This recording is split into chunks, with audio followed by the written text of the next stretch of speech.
பெஞ்சல் புயல் காரணமாக சென்னை பட்டினப்பாக்கம் லூப் சாலையில் பலத்த தரைக்காற்று வீசி வருகிறது. இது குறித்த கூடுதல் விவரங்களை தருகிறார் செய்தியாளர் மகேந்திரன்.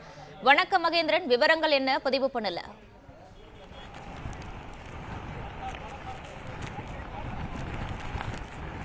பெஞ்சல் புயல் கரையை நோக்கி நெருங்கி வரும் நிலையில் சென்னை பட்டினப்பாக்கம் லூப் சாலையில் பலத்த தரைக்காற்றானது வீசி வருகிறது. கடற்கரை பகுதியில் இருக்கக்கூடிய மணல் முழுமையாக அடித்து வரப்பட்டு இந்த பகுதியில் இருக்கக்கூடிய லூப் சாலையில் வீசக்கூடிய காட்சியானது தற்பொழுது நாம் பார்த்து வருகிறோம். தொடர்ந்து இந்த பகுதியில் பலத்த தரைக்காற்றானது வீசி வருகிறது. பெஞ்சல் புயல் இன்று கரையை கடக்கும் என்று எதிர்பார்க்கப்படக்கூடிய சூழ்நிலையில் தற்போதே இந்த பகுதியில் பலத்த தரைக்காற்று புழுதி காற்றாக வீசி வருகிறது. தொடர்ந்து இந்த பகுதியில் பொதுமக்கள் யாரும் உள்ளே வர வேண்டாம், கடற்கரை லூப் சாலையிலோ அல்லது கடற்கரைக்கோ பொதுமக்கள் யாரும் வர வேண்டாம் என்று காவல்துறையினர் எச்சரிக்கை விடுத்து வருகின்றனர்.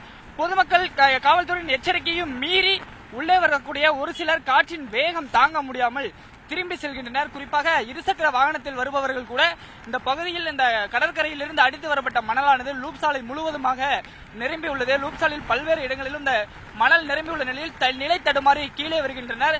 நடந்து செல்பவர்கள் எதிர் திசையில் துளியும் கூட நடக்க முடியாத அளவிற்கு பலத்த காற்று வீசி வருவதால் அவர்களும் நிலை தடுமாறி கீழே விழக்கூடிய ஒரு சூழ்நிலையானது ஏற்படுகிறது. தொடர்ந்து இவர்களை பொதுமக்கள் யாரும் கடற்கரை பகுதிக்கு வர வேண்டாம் என்று பட்டினப்பாக்கம் லூப் சாலை முழுமையாக அடைக்கப்பட்டு பொதுமக்களுக்கு உள்ளே அனுமதி மறுக்கப்பட்டிருக்கிறது. அதே மீறி வரும் ஒரு சிலரையும் காவல்துறையினர் எச்சரிக்கை விடுத்து வெளியேற்றி வருகின்றனர்.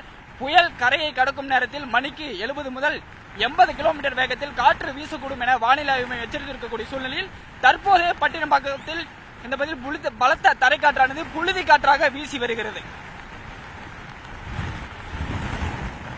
விவரங்களுக்கு நன்றி மகேந்திரன்.